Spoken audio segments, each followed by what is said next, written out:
The yellow school bus pulled up to Maple Street at exactly 3:47 p.m., just like it had every weekday for the past 11 years.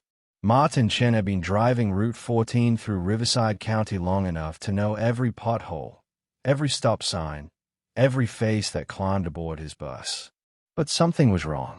For the past 3 weeks, a little girl in seat 17 had been crying. Not the loud, attention-seeking kind of crying that children do when they want something. This was different. This was the kind of crying that made Martin's chest tighten every time he glanced in his rearview mirror. Silent tears. Controlled. Practiced. The girl was maybe 8 years old, with dark hair pulled back so tightly it seemed to pull at her temples.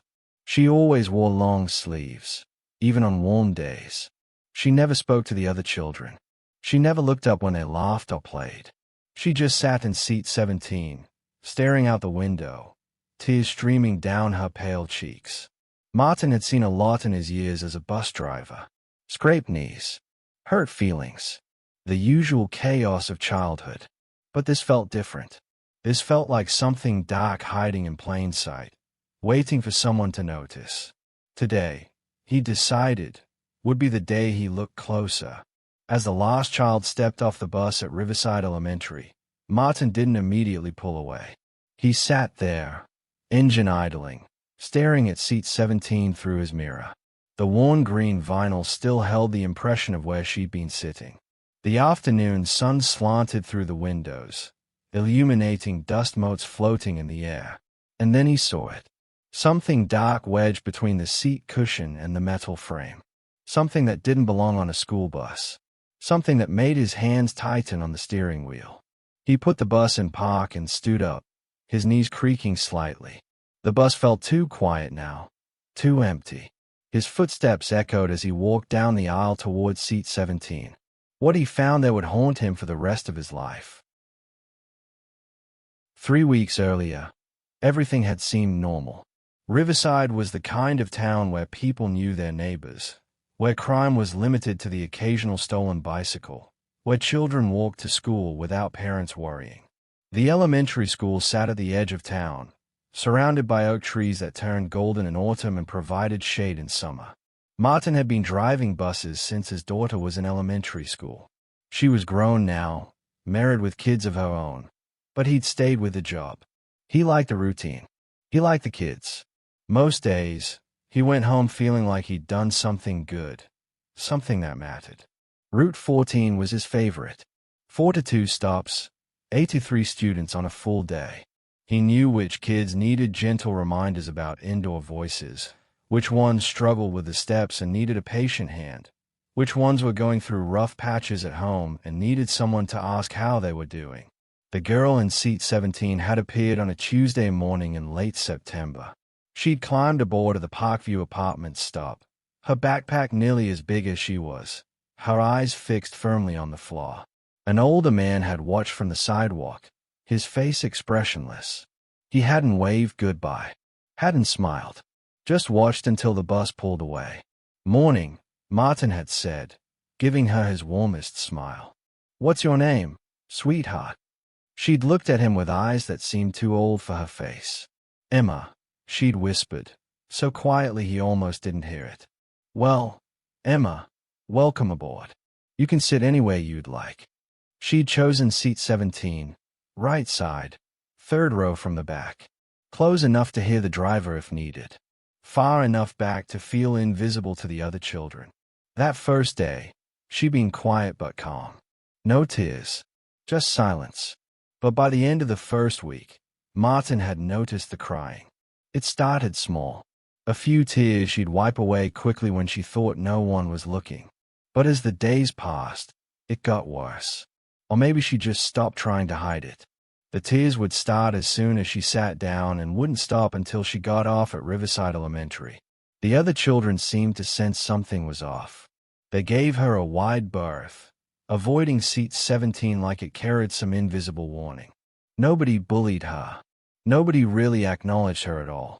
It was as if Emma existed in a separate dimension from the rest of them. Martin had tried talking to her.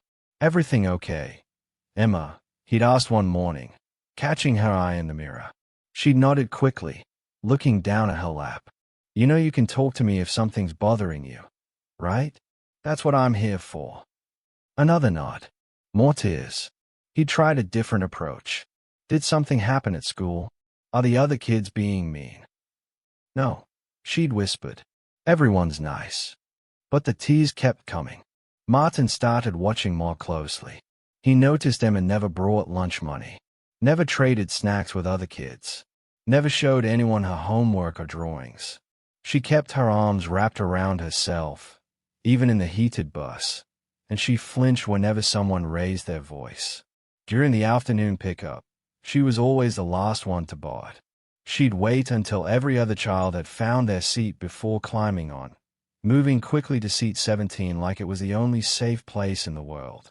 And every afternoon, without fail, she cried. Martin had reported his concerns to his supervisor 2 weeks in. There's a girl on my route, Emma something. I don't know her last name yet. She cries every single day. Something doesn't feel right. His supervisor, a woman named Patricia who'd been with the district for 30 years, had sighed. Martin, kids cry. Divorce, moving, friend drama. Unless you see actual signs of abuse, there's not much we can do. Keep an eye on her, but don't jump to conclusions. So he kept watching, kept worrying. And then, on a Thursday afternoon, Emma had done something that changed everything. Martin had started keeping a mental log. He couldn't help it. After 23 years of marriage to a woman who'd worked in social services, certain patterns had been ingrained in his thinking. Emma always wore long sleeves. Even when it was 75 degrees outside and the other kids were in t-shirts, she wore button-up shirts with the cuffs fastened tight. She never made eye contact with adults. With other children, occasionally, she'd glance up. But any adult who spoke to her received only a downward stare and a whispered response. She was always clean, but her clothes were worn. Not fashionably vintage worn, but truly old, like they'd been through dozens of wash cycles. The same 3 outfits rotated throughout the weeks. Navy shirt with khaki pants, gray shirt with navy pants, white shirt with the same khaki pants. Her hair was always pulled back in the same tight ponytail that had to hurt. Once, he'd seen her wince when another child's backpack accidentally brushed against her head. The crying was consistent. It began within 30 seconds of sitting down and continued until she exited the bus. Never loud, never accompanied by sobbing or gasping.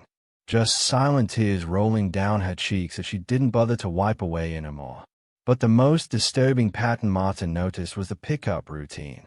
Every afternoon at 3:15, when Martin pulled the bus into the Riverside Elementary lot, Emma would be standing in exactly the same spot. Not with the cluster of other children near the flagpole. Not on the benches where kids sat and joked while waiting. She stood alone near the corner of the building, partially hidden by a large oak tree, her backpack clutched in front of her like a shield. She'd wait until every other child had boarded before approaching.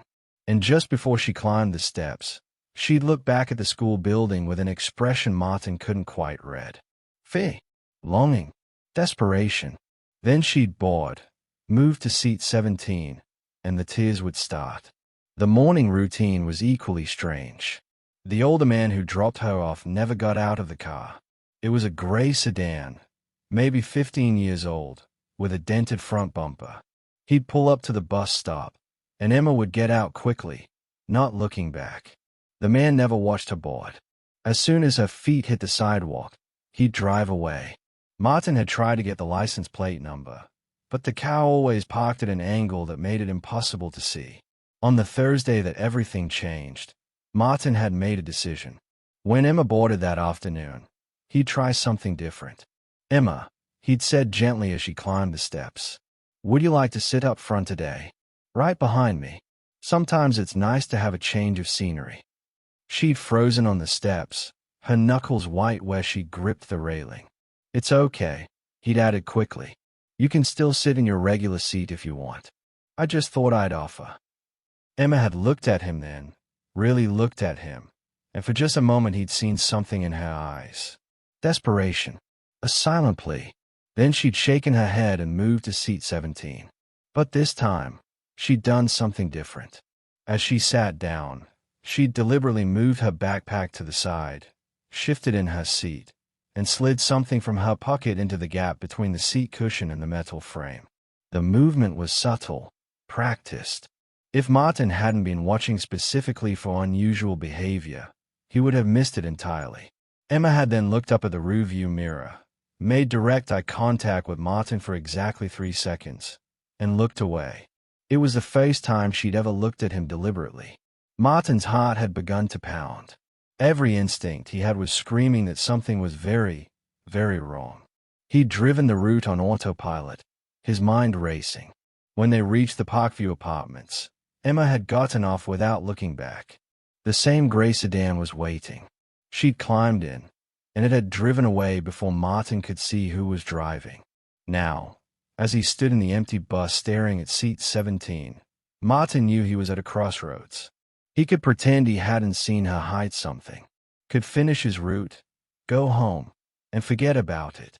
Or he could look. His hand was shaking as he reached toward the seat. Martin's fingers touched something cool and smooth. Not paper, not a toy, something else entirely. He pulled it out slowly, his breath catching in his throat. It was a spoon, an ordinary metal spoon, the kind you'd find in any kitchen drawer. But it had been modified. The handle had been filed down on one side, creating a sharp edge. The bowl of the spoon had been bent slightly, and there were scratches along its surface, like it had been used to scrape against something hard over and over again. Martin had seen something like this once before, years ago, during a prison documentary his wife had made him watch. Inmates made tools like this. Improvised implements for digging, scraping. His stomach turned over. For self-defense. He set the spoon down on the seat and took a step back, his mind reeling. Why would an 8-year-old child need a weapon? Who was she afraid of? And why had she left it here, hidden where only someone specifically looking would find it? Unless she wanted someone to find it. Unless this was her way of asking for help without saying a word. Martin pulled out his phone, his hands still shaking, and took a picture of the spoon. Then he carefully wrapped it in a paper towel from the bus's first aid kit and placed it in a plastic bag. But as he turned to leave, something caught his eye. There was more wedged in the gap where the spoon had been. He reached in again and pulled out a small piece of paper, folded so many times it was barely larger than his thumbnail. His hands trembled as he unfolded it. The handwriting was childish, cramped, written in pencil so faint he had to hold it up to the window to read it. 8 words that made his blood run cold. He watches me sleep. I can't get out. Martin had to sit down. His legs felt weak, his chest tight. He read the note 3 more times, hoping he'd misunderstood. But the words didn't change. He thought about Emma's long sleeves. Her flinching. Her silence. The controlled crying that suggested she'd learned not to make noise. The way she looked back at the school every afternoon like she was saying goodbye to safety. All the pieces were there. They'd always been there. He just hadn't wanted to see them. But now he couldn't look away. Martin pulled out his phone and called his supervisor. Patricia, I need you to listen to me very carefully. I found something on my bus. I need the school to pull Emma's file immediately. I need her last name, her home address, and the name of her legal guardian. And I think we need to call the police. Martin, slow down. What did you find? A weapon. And a note. Patricia, I think this child is in serious danger. There was a long pause on the other end of the line. I'm calling the principal right now. Don't touch anything else. I'll call you back in 5 minutes. Martin sat in the empty bus, clutching the note, staring at those 8 words. He watches me sleep. I can't get out. What kind of hell was this child living in? And how had everyone missed it? The police arrived at the bus depot 40 minutes later. 2 officers, 1 male and 1 female, both looking grave as Martin showed them the spoon and the note. Her name is Emma Hartley, Patricia explained, arriving with a thin file folder. She enrolled 3 weeks ago. Lives at Parkview Apartments, Unit 304. Her guardian is listed as Robert Hartley, age 62. The relationship is listed as grandfather. No parents, the female officer asked. Patricia shook her head. The enrollment forms say the mother is deceased and the father is unknown. Just the grandfather. Any previous schools? The male officer was taking notes. None listed. The grandfather said she was homeschooled before this. 3 weeks, Martin said quietly. She's only been going to school for 3 weeks. Before that, she was isolated with him. The female officer, whose name tag read Morrison, turned to Martin. Tell me everything you've observed. Every detail, no matter how small you think it is. Martin told them everything. The crying, the long sleeves, the flinching, the way Emma never brought lunch or interacted with other children, the controlled silence of her tears, the eye contact she made just before hiding the spoon. She wanted me to find it, he said. She looked right at me. She was asking for help the only way she knew how. Officer Morrison exchanged a glance with her partner. We need to be very careful, hey. If the grandfather is abusive, approaching him directly could put Emma in more danger. We need to gather information first. What about talking to her teachers? Patricia suggested. They see her every day. Good idea, Morrison said. And we'll need to do a welfare check. But we'll coordinate with Child Protective Services first. If there's abuse happening, we want to handle this correctly. The male officer, whose name was Rodriguez, was examining the spoon through the plastic bag. This took time to make. Effort. She's been planning something, either an escape or a way to defend herself. The thought made Martin feel sick. What had this child endured that made her feel she needed a weapon? Over the next 2 hours, a picture began to emerge, and it was worse than anyone had imagined. Emma's teacher, Mrs. Carson, arrived at the school at the officer's request. She was a veteran educator, 30 years in the classroom, and she looked shaken as she sat in the principal's office. I knew something was wrong, she said, her voice heavy with guilt. But I thought maybe she was just adjusting. New school, new environment. I should have pushed harder. Tell us what you've observed, Morrison said gently. She never plays with other children. During recess, she stands against the building, watching. She doesn't eat lunch. I've tried giving her food from my own lunch, but she refuses. She jumps at sudden noises. Last week, another teacher raised her voice in the hallway, not even at Emma, and Emma literally pressed herself against the wall and covered her head. Mrs. Carson's eyes were wet. She's brilliant, though. Her reading level is years above grade level. Her math skills are advanced. But she won't speak in class unless directly asked a question, and even then, she whispers. She's terrified of making mistakes. Last week, she misspelled a word on a worksheet and she started hyperventilating. I had to take her to the nurse's office to calm down. Has she ever mentioned her grandfather? Rodriguez asked. Only once. Another student asked where her parents were. Emma said her mother was in heaven and her grandfather takes care of her now. But the way she said takes care of her. Mrs. Carson shook her head. It didn't sound like a child talking about someone she loved. It sounded like someone talking about a captor. The school nurse added more disturbing details. She came to my office twice with headaches. Both times, I noticed bruising on her upper arms, like finger marks. When I asked about it, she said she bruised easily. But the pattern was consistent with someone grabbing her.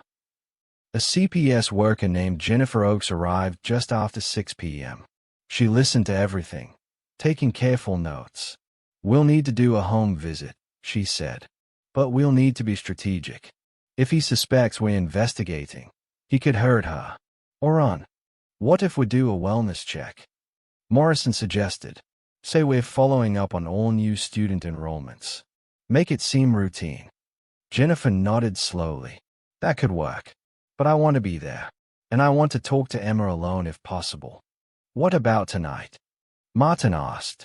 She goes home to that place every day. What's happening to her right now? The silence in the room was heavy.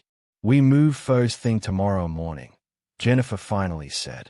Early, before he takes her to the bus stop. We knock on the door. Say it's a standard follow-up visit for new enrollments. We assess the situation and we talk to Emma. And if she's in immediate danger, Patricia asked. Then we remove her immediately, Jennifer said firmly. But we need to have our ducks in a row first. A judge is reviewing an emergency custody order right now. If we see anything that justifies removal, we'll have the legal authority to take her into protective custody. Martin wanted to argue. Wanted to drive to Parkview Apartments right now and break down the door. But he knew they were right. They had to do this correctly. I want to be there tomorrow, he said. When you go to the apartment, I want Emma to see a familiar face. Jennifer considered this. Okay, but you stay in the background unless we need you. As the meeting broke up, Martin sat alone in the principal's office, staring at the note he'd found. He watches me sleep. I can't get out. Hold on, Emma, he whispered. We're coming. The Parkview Apartments were a sprawling complex of 60 units built in the 1970s. The buildings needed paint, the parking lot needed resurfacing, and the playground equipment looked like it hadn't been safe in decades. Unit 304 was on the third floor, Building C. At 7:30 a.m., a small group stood outside the door. Jennifer Oakes from CPS, Officers Morrison and Rodriguez, and Martin, who hung back near the stairwells, instructed. Jennifer knocked firmly. Mr. Hartley, this is Jennifer Oakes from Child Protective Services. We're doing follow-up visits for all new student enrollments. We just need a few minutes of your time. Silence. She knocked again. Mr. Hartley. The door opened 6 inches, held by a chain lock. A man's face appeared in the gap. He was balding, with a gray beard and cold eyes that swept over the group. What's this about? His voice was rough, suspicious. As I said, we're following up on new enrollments. It's standard procedure. May we come in? You got a warrant? We don't need a warrant for a welfare check, sir. We just want to make sure Emma is settling in okay at school. Her teachers say she's very bright. Something flickered in his eyes. She's fine. Doing great. Don't need any help. I'm sure she is, Jennifer said smoothly. But district policy requires us to complete these visits for all new students. It'll only take a few minutes. Unless there's some reason you don't want us to see how Emma is doing. The implied threat hung in the air. The man's jaw tightened. Fine. Wait a minute. The door closed. They heard the chain sliding, and then the door opened fully. The smell hit them first. Not filth. Exactly. But something stale and wrong. Like the windows hadn't been opened in months. Like sunlight wasn't allowed in. Robert Hartley was a large man, probably 6 feet tall and heavy. He wore sweatpants and a stained t-shirt. He didn't invite them in, just stood blocking the doorway. Where's Emma? Jennifer asked. Getting ready for school. May we speak with her? She's shy. Doesn't like talking to strangers. We understand. But we do need to see her. It's part of the visit. Robert's eyes narrowed, but he stepped aside. The apartment was dark despite the morning sun. Heavy curtains covered every window. The furniture was minimal and old. But what struck Morrison immediately was the lack of anything child-related. No toys. No drawings on the refrigerator. No backpack by the door or shoes scattered around. It was like a child didn't actually live here. Emma. Robert called out. Come here. A door down the hallway opened slowly. Emma emerged, wearing one of her usual outfits, her hair in the tight ponytail. When she saw the strangers in the apartment, she froze. It's okay, honey, Jennifer said gently, crouching down to Emma's level. We're from the school. We just want to make sure you're doing okay. Is it all right if we talk for a few minutes? Emma's eyes darted to Robert, who gave a barely perceptible nod. Okay, she whispered. Can we talk in your room? Jennifer asked. She don't have her own room, Robert said quickly. Sleeps on the couch. Small apartment. Jennifer's expression didn't change, but Morrison saw her hand tighten on her clipboard. An 8-year-old without her own room wasn't illegal, but combined with everything else. That's fine. How about we sit at the table? Jennifer gestured to the small kitchen table. As they moved toward the kitchen, Morrison caught Rodriguez's eye and nodded toward the hallway. Rodriguez understood. While Jennifer talked to Emma, Morrison would look around. Mr. Hartley, could you show me where you keep Emma's school supplies? We like to make sure students have everything they need, Rodriguez said, drawing the man's attention. Morrison moved quietly down the hallway. There were 3 doors. One was clearly a bathroom. One was open, revealing a bedroom that was obviously Robert's, messy and dark. The 3rd door was closed. She tried the handle. Locked. Can I help you with something? Robert's voice came from right behind her. Morrison turned, keeping her expression neutral, just admiring the layout. These old apartments have good bones. Ham. Robert didn't move, blocking her path back to the kitchen. Why is this door locked? She asked casually. Storage. Junk in there.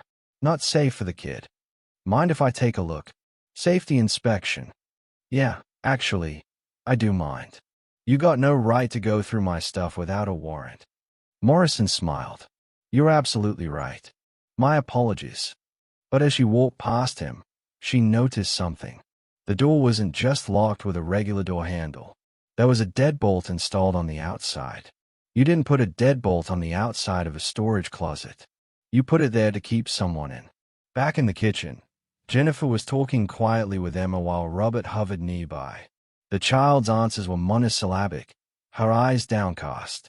Emma, your teachers say you're doing really well in school, Jennifer was saying. Are you happy there? A tiny nod. Do you have friends? A shake of the head. That's okay. It takes time. What do you like to do after school? Do you play? Watch TV? Emma's eyes flickered to Robert again before she answered. I do my homework. I read. That's wonderful. What do you like to read? Whatever grandfather gives me. Jennifer's smile didn't waver, but Morrison saw the calculation in her eyes. Every answer was wrong in a way that was hard to articulate but impossible to ignore. Emma, I noticed you don't bring lunch to school. Are you not hungry? Grandfather makes me breakfast. I don't need lunch. But school is a long day. Don't you get hungry? Emma's hands twisted in her lap. I'm okay. Jennifer glanced at Morrison, then at the locked door Morrison had tried. A silent communication passed between them. They needed to get Emma out of here, but they needed the right course. They needed, Emma, can I see your arms, honey? Jennifer asked gently. Robert tensed. What for? Just part of the health check. Making sure she doesn't have any rashes or anything that needs attention. She's fine. I'm sure she is. Emma, could you roll up your sleeves for me? Emma looked terrified. She shook her head. Come on, now, Jennifer said softly. I just need to see. It's okay. I said she's fine, Robert said, his voice rising. This is over. You've seen her. She's healthy. She's going to school. You got no reason to be here. Morrison stepped forward. Mr. Hartley, we can do this the easy way or the hard way. We have concerns about Emma's welfare. If you refuse to cooperate, that gives us cause to. Get out of my house. Actually, Rodriguez said quietly, we're not leaving without seeing those arms. The room went very still. Robert's face had gone red. His hands were clenched into fists. Morrison's hand moved instinctively toward her weapon. And Emma, sweet silent Emma, made a decision. She stood up and rolled up her sleeves. The room went silent. Her forearms were covered in bruises. Old ones fading to yellow. Fresh ones still purple. But worse than the bruises were the circular marks. Burns. Small, precise burns that could only have been made by one thing. Cigarettes. Jennifer's face went white. Morrison immediately stepped between Emma and Robert. Emma Hartley, I'm taking you into protective custody right now, Jennifer said, her voice shaking with controlled fury. Mr. Hartley, you need to step back. You can't just take her. She's my granddaughter. Actually, I can, Jennifer said, pulling out the emergency custody order. As of this moment, she is in state custody pending an investigation. Robert lunged forward. Rodriguez caught him, pushing him back against the wall. Don't make this worse for yourself. Emma, honey, I need you to come with me right now, Jennifer said, holding out her hand. But Emma wasn't looking at Jennifer. She was looking past her, toward the hallway, toward the locked door. There's someone else, Emma whispered. Everyone froze. What did you say? Morrison asked. Emma's voice was barely audible. In the locked room. There's someone else. She can't get out either. Morrison didn't wait for permission. She ran down the hallway and threw her shoulder against the locked door. It didn't budge. Mr. Hartley, open this door right now, she shouted. Robert was struggling against Rodriguez, his face contorted with rage. You got no right. No right. Morrison kicked the door hard, right next to the lock. The old wood splintered. One more kick and the deadbolt tore free from the frame. The door swung open. The room was tiny, maybe 8 by 10 feet. There was a mattress on the floor, a bucket in the corner, and huddled on the mattress, blinking in the sudden light, was a teenage girl. She looked about 16, rail thin, with long dark hair that hadn't been washed in weeks. She wore a dirty nightgown and no shoes. Her eyes were wide with terror and confusion. Oh my God, Morrison breathed. She immediately radioed for backup and an ambulance. It's okay, sweetheart. You're safe now. We're police officers. You're safe. The girl tried to speak, but no sound came out at first. She tried again. How long? Her voice was hoarse, unused. How long what, honey? How long has it been? Tears started streaming down the girl's face. What year is it? Morrison's stomach dropped. It's 2024. October. The girl started sobbing. 2 years. He kept me here for 2 years. Behind them, Robert was screaming obscenities as Rodriguez wrestled him to the ground and handcuffed him. More police cars were arriving, their sirens cutting through the morning air. Jennifer had Emma in the hallway, the child's face buried in Jennifer's jacket. Don't look, baby. Don't look. You're safe now. You're both safe. Martin had come up the stairs when he heard the commotion. He stood frozen in the doorway of the apartment, taking in the scene. The locked room. The teenage girl. Emma crying. Robert being arrested. Who is she? Morrison asked, kneeling beside the mattress, not touching the girl but staying close. My name is Sarah, the girl whispered. Sarah Hartley. I'm his granddaughter too. He took me when I was 14. Told everyone I ran away. Locked me in here and said if I made noise, he'd kill me. Morrison felt tears on her own cheeks. Did he hurt you? Sarah nodded, and the gesture contained more horror than words ever could. And Emma? He got her 3 months ago. Her mother was his daughter. When she died, he took Emma. I could hear her crying at night through the walls. I tried to help, but the door. I couldn't. Sarah broke down completely. Paramedics rushed in with blankets and medical equipment. A female officer Morrison didn't recognize helped Sarah to her feet, supporting her as she took her first steps out of that room in 2 years. Emma watched from Jennifer's arms as Sarah was led past. The two girls' eyes met. Sarah reached out a shaking hand and touched Emma's cheek. You saved us both, Sarah whispered. You were so brave.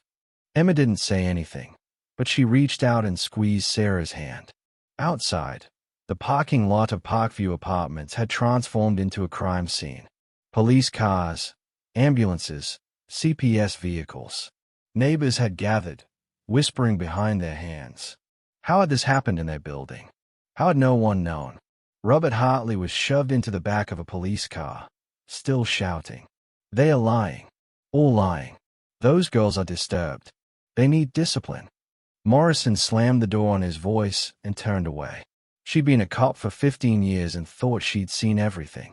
But this was different. This was evil hiding in plain sight. Jennifer got Emma settled in her car with a soft blanket and a stuffed animal one of the officers had grabbed from a convenience store. Emma clutched it tightly, still not speaking, still not really crying, just holding on like it was the only real thing in the world. "Where's Sarah going?" Emma finally asked. "To the hospital, honey. She needs medical attention. But she's safe now. You both are. Because of the spoon." Jennifer looked confused. "The spoon? I left it on the bus. I left the note. I knew Mr. Martin would find it. He's nice. He always tries to help." It was the most Emma had said since they'd met her. "You were very brave," Jennifer said, her voice thick. "So very brave. I wanted to tell someone. But grandfather said if I told, he'd lock me in the room like Sarah. So I couldn't tell. But I could leave things. Clues." Emma's voice was matter-of-fact, like she was explaining homework. "I thought if I left enough clues, someone would understand." Jennifer had to look away so Emma wouldn't see her crying. Martin approached the car carefully. "Emma, it's Mr. Martin. From the bus." Emma looked up at him, and for the first time since they'd met, she smiled. It was small and tentative, but it was real. "Thank you for looking," she said. Martin had to clear his throat several times before he could speak. "Thank you for being brave enough to ask." The investigation that followed revealed a nightmare that had been hiding for years. Robert Hartley had 3 daughters. The youngest, Emma's mother Rachel, had died of a drug overdose 6 months earlier. On her deathbed, she made Robert promise to take care of Emma. What Rachel hadn't known was that her father had already destroyed one granddaughter's life and was about to destroy another. Sarah had been reported as a runaway 2 years earlier. She'd been 14, living with her mother in a different state. After a custody dispute, Robert had been granted visitation rights. During one of those visits, he'd simply never brought her back. He'd told her mother that Sarah had run away, that he'd looked everywhere but couldn't find her. The mother had filed police reports, put up flyers, appeared on local news. But Sarah hadn't run away. She'd been locked in a room 20 miles from where her mother was desperately searching. For 2 years, Sarah had been kept in that locked room. Robert brought her minimal food, allowed her 1 bathroom break per day under strict supervision, and threatened that if she made noise or tried to escape, he would kill her and no one would ever know. Emma's arrival 3 months earlier had been Sarah's first indication that there was another potential victim. She'd heard Emma crying through the walls at night. She'd heard Robert's voice, threatening, controlling, and she'd felt utterly helpless to stop it. But Emma had been different. Emma went to school. Emma interacted with people outside the apartment. Emma had opportunities Sarah had never had. When Emma started bringing home books from school, Robert had allowed it because it kept her quiet. Emma would read in the living room for hours, silent and obedient. What Robert hadn't realized was that Emma was learning about the world outside, learning that the way she was being treated wasn't normal. The medical examinations revealed extensive abuse.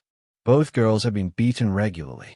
Emma had cigarette burns on her arms and back. She was malnourished and had untreated dental problems.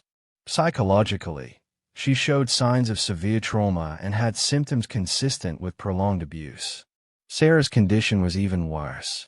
2 years of confinement had left her physically weak.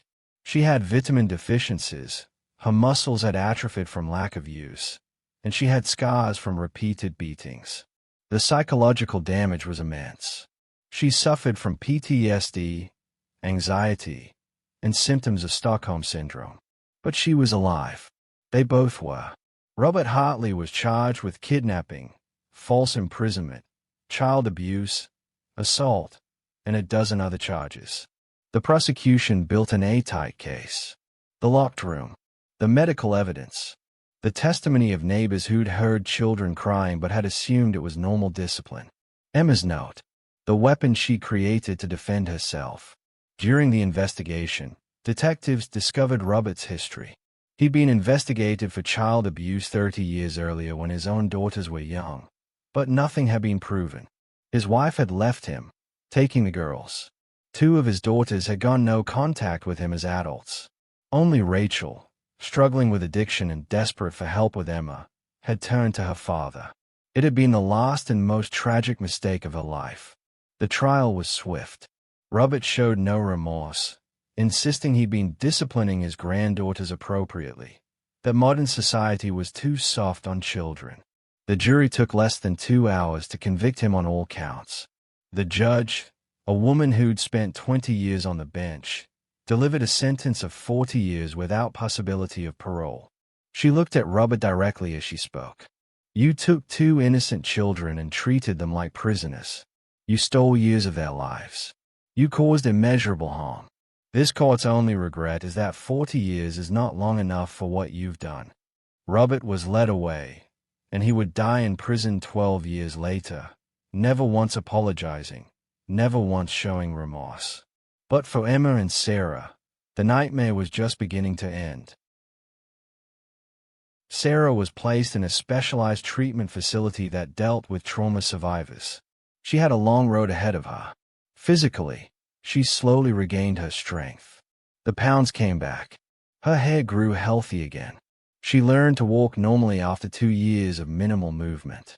Psychologically, it was harder. She suffered from nightmares, panic attacks, agoraphobia. The world had changed in the 2 years she'd been locked away. Technology had advanced. People she knew had moved on. Her friends had graduated high school without her. But Sarah was a survivor. With intensive therapy and support, she slowly began to reclaim her life. She got her GED. She started community college classes, taking them online at first because crowds still terrified her. She reconnected with her mother, though that relationship was complicated by guilt and grief on both sides. 3 years after her rescue, Sarah gave her first interview to a local news station. She was 19, healthy, studying psychology with the goal of helping other trauma survivors. People ask me how I survived, she said, looking directly at the camera. The truth is, I survived because of Emma. Hearing her in that apartment, knowing she was suffering too, knowing she was going to school and interacting with people who might help her, that gave me hope. And when they came to rescue her, they found me too. She saved both of us. Emma's journey was different but equally challenging. She was placed in foster care with a family that specialized in trauma cases. The Johnsons had raised 4 foster children and adopted 2. They were patient, kind, and experienced with children who'd been through hell. Emma didn't speak for the first 2 weeks. She followed instructions, did her homework, ate the food she was given. But she didn't engage, didn't play, didn't cry or laugh or show any emotion at all. It was like she'd learned to turn herself off, Mrs. Johnson later explained. Like emotions were dangerous, so she just shut them all down. Slowly, carefully, the Johnsons created an environment where Emma could begin to heal. They gave her her own room but left the door open so she wouldn't feel confined.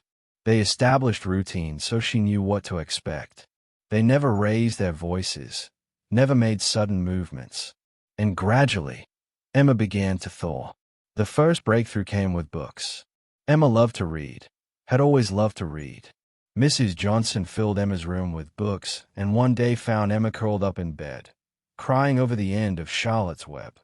It was the first time Emma had cried since the rescue. Mrs. Johnson just sat on the edge of the bed and held her while she sobbed. "It's okay to cry," she whispered. "Crying means you're feeling things. That's good. That's healthy. You're safe here. You can feel everything you need to feel." School was harder. Emma returned to Riverside Elementary, but she couldn't sit in a regular classroom without panic attacks. The school worked with therapists to create an individualized education plan. Emma started with one-on-one instruction, then small groups, gradually building up to a full classroom. Mrs. Carson, her original teacher, volunteered to tutor Emma after school. She never mentioned the bruises she'd seen but wished she'd reported. That guilt drove her to be the best advocate Emma could have. "You're brilliant," she told Emma during one of their sessions. "You're going to do amazing things. But right now, you just need to be a kid." "Okay." Emma had looked at her with those 2 old eyes. "I don't know how to be a kid." "Then we'll learn together." Martin became an unexpected constant in Emma's life. He continued to drive his bus route, but he asked the Johnsons if he could visit Emma occasionally. They agreed, and once a month, Martin would stop by with a new book or just to talk. "You know what you did was incredibly brave," he told her during one visit. "I was scared," Emma admitted. "Brave people are always scared. That's what makes it brave. Being scared and doing it anyway." "Why did you look under the seat? Other adults didn't notice. Why did you?" Martin thought about this carefully. "Because you made me notice. You were asking for help in the only way you could. And I was listening. Adults don't always listen to children. We should, but we don't. I'm just glad I heard you." Emma was quiet for a moment. "Mr. Martin, will you teach me to be like you? To notice when people need help?" Martin felt tears in his eyes. "I think you already know how. Sweetheart, you noticed Sarah needed help, even though you were suffering too. That's the most important thing. Seeing other people's pain even when you're in pain yourself." 2 years after the rescue, the Johnsons asked Emma if she'd like to be adopted. They give her a new last name if she wanted, or she could keep Hartley. It was her choice. Emma thought about it for a long time. Finally, she said, "I want a new name, but I want to keep Emma. That's who I am. Emma Johnson sounds nice." The adoption was finalized on a sunny morning in June. Emma wore a yellow dress, her first choice of clothing in her life. Her hair was down, loose around her shoulders instead of pulled back tight. She smiled in the courthouse, a real smile, the kind that reaches the eyes. Sarah came to the adoption celebration. The two girls hugged, no longer captives, no longer victims, just survivors, supporting each other. "You're my hero," Sarah told Emma. "No," Emma said firmly. "We're each other's heroes. We survived together." Emma thrived in her new home. Her grades were exceptional. She made friends carefully, learning to trust slowly. She started therapy focused on play and art, expressing the emotions she'd never been allowed to feel. She still had nightmares, still flinched at sudden noises, still hated locked doors and needed to sleep with a nightlight. But she was healing. On the 3rd anniversary of her rescue, Emma asked to visit Martin at the bus depot. He was cleaning his bus after the afternoon route when she arrived with Mrs. Johnson. "Emma."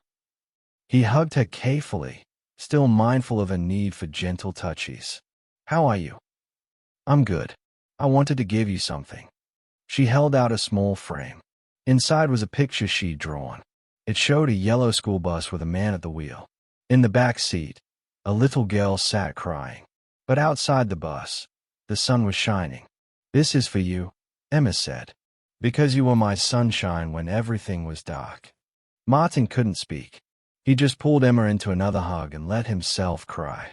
Later, Mrs. Johnson told him, "She talks about you in therapy, about how you saw her when she felt invisible, how you look when other people just pass by. You changed her life." "She changed mine too," Martin said quietly. "I've been driving buses for over 20 years.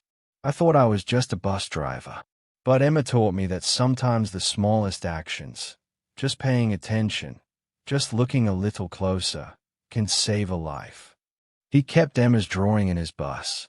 Every morning, he'd look at it and remember. Remember to notice the quiet children. Remember to look closer. Remember that sometimes the most desperate cries for help are silent. 5 years after the rescue, Emma was 13 years old and thriving. She was in the 8th grade, maintaining straight A's, and had joined the school's debate team. She still saw a therapist regularly, and probably always would. Trauma doesn't just disappear, but she'd learned to live with it, to grow around it. Sarah was 21, finishing her bachelor's degree in social work. She volunteered at a crisis center for runaway teens and spoke at schools about recognizing abuse. She'd written a book about her experience, donating all proceeds to organizations that help trafficking victims and abused children. The two stayed in close contact, texting regularly, visiting each other several times a year. They'd formed a bond that transcended normal family relationships. They were survivors together, warriors who'd fought their way back from hell. Martin retired from bus driving at 65, but he didn't stop working with children. He volunteered at schools, teaching bus safety and More importantly, teaching children that adults should listen to them, that asking for help is brave, not weak. He gave talks at school districts across the state about recognizing the signs of abuse in children. Emma's spoon was mounted in a shadow box in his office, a reminder that children find ways to communicate even when they can't use words. Abuse doesn't always scream, he'd tell audiences of teachers and drivers and administrators. Sometimes it whispers. Sometimes it cries silently on a bus.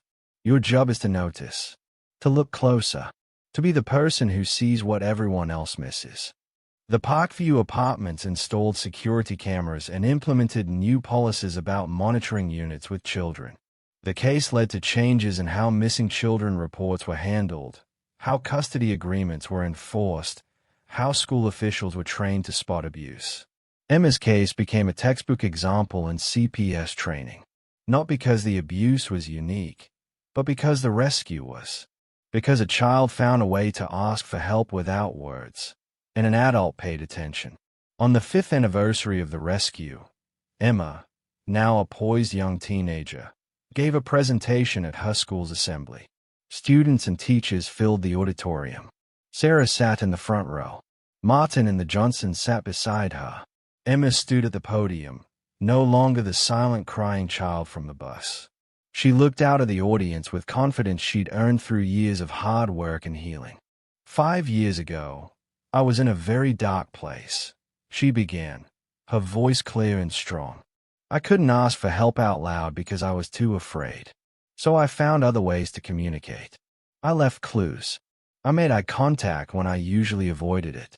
I put a note and a makeshift weapon under a bus seat, hoping someone would find them. She paused, letting the words sink in. A lot of people ask me, how did I know Mr. Martin would find them? The truth is, I didn't. But I knew he was the kind of person who noticed things, who cared.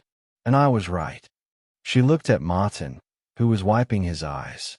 I'm standing here today because someone paid attention. Because someone looked under a bus seat when they could have just gone home. Because someone decided that a crying child was worth investigating. She turned back to the audience. I want you all to remember something. If you see someone who seems sad, who seems scared, who seems like they might need help but can't ask for it, pay attention. Look closer. Be the person who notices. You might save a life. The assembly erupted in applause. Students stood. Teachers stood. Everyone stood except Emma, who stood at the podium with tears running down her cheeks. Not tears of pain this time. Tears of triumph. She'd survived. She'd escaped. She'd found her voice. And now she was using it to help others find theirs. After the assembly, a small girl, maybe 8 years old, approached Emma hesitantly. Hi, the girl whispered. My name is Lily. I just wanted to say, your story helped me. I've been scared to tell anyone, but I'm going to now. Thank you. Emma knelt down to Lily's level, just like Jennifer had done for her 5 years ago. You're being so brave, Emma said gently. Do you want me to go with you to talk to someone? Lily nodded. Together, they walked to the school counselor's office. Another child about to be saved. Another cycle of abuse about to be broken. Because Emma had learned the most important lesson of all. When you survive, you help others survive too. When you heal, you help others heal. When you find your voice, you use it to amplify the voices of those still trapped in silence. That evening, Martin sat in his living room, Emma's drawing on the wall beside him. His wife brought him tea and sat down beside him. Hard day, she asked. Good day, he corrected. Emma spoke at her school. Did I tell you? You did. About 6 times. She smiled and squeezed his hand. I keep thinking about all the children I've driven over the years. How many did I miss?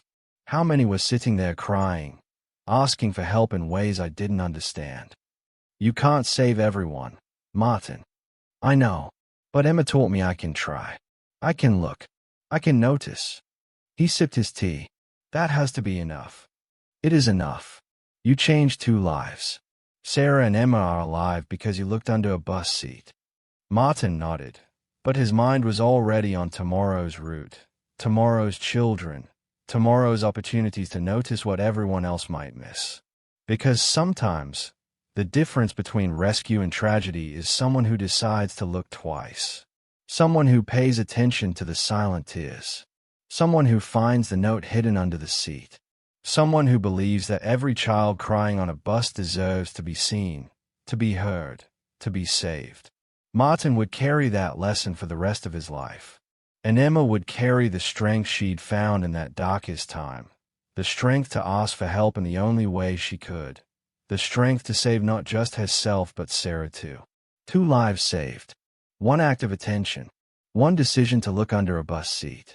That's all it took. That's all it ever takes. Someone who cares enough to notice. Someone who looks closer. Someone who sees the child behind the tears.